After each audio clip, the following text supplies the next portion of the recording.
সমুদ্র বিলাস কেক। আসসালামু আলাইকুম। এই কেকের ছবি দেওয়ার পর অনেকে এই কেকের ভিডিওটা চাচ্ছিল।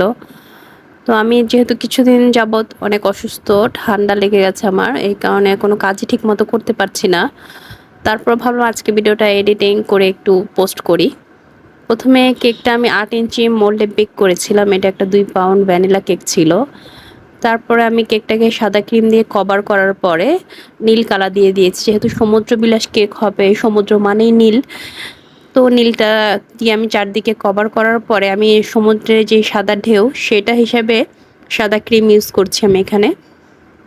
সাদা ক্রিমটা দিয়ে আমি চামচের যে নিচের মাথা সেটা দিয়ে একটা ঢেউ ইফেক্ট তৈরি করে দিচ্ছিলাম, মানে চামচটা দিয়ে নিচের থেকে ওপরের দিকে টানলেই এই ঢেউয়ের সুন্দর একটা ইফেক্ট চলে আসবে। সমুদ্রের সুন্দর একটা ভিউ তৈরি করার জন্যই জাস্ট আমি এটা করেছি। তারপরে আমি